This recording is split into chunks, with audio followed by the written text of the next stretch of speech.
Consider this. The Indian government spends about 7% of its GDP on welfare and benefits. There are about 13,000 odd schemes that 900 million Indians can avail of. Everything from scholarships to pensions to healthcare. But very often the problem is people simply do not have the information about what they're eligible for. So this is the Haqdarshak app, and this is Haqdarshak, a startup co-founded by Nikhil Inamdar, is using technology to connect beneficiaries with government welfare programs. So, how does it work? You essentially start by registering the citizen on the platform by asking basic demographic details and their name, phone number, gender, where they live. These set of 40 to 50 questions ultimately lead to an icon saying what are your eligible government schemes, and these are the documents, identity documents required to get these schemes. Gangubai Vasavla is one of the 3 million people across some 7,000 villages who've claimed their benefits using Haqdarshak. The company helped her get a grant for 20 mango saplings under the government's fruit tree plantation scheme for farmers. I got $25 to buy the plants and now get government help to keep them alive. When they're ready, it will help me supplement my family's income. Now, while the Haqdarshak app might look easy to use for people like you and me, most of its beneficiaries are neither literate nor are they tech savvy. And that's where the company's army of ground agents comes into the picture.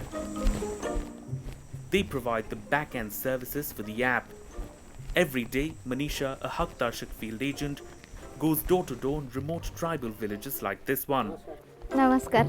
Here she screens people for scheme eligibility, uploads their documents on the app and submits them to the relevant government department for processing. In this village, barely 100 people had a pension. But since I began doing this, I've helped 5,000 of the 15,000 villagers claim it. I feel very proud. But the beneficiaries agents like Manisha help can't really afford to pay for these services. Haqdarshak's revenues come from the big corporates who pay for them through their social responsibility budgets, but their margins are very low.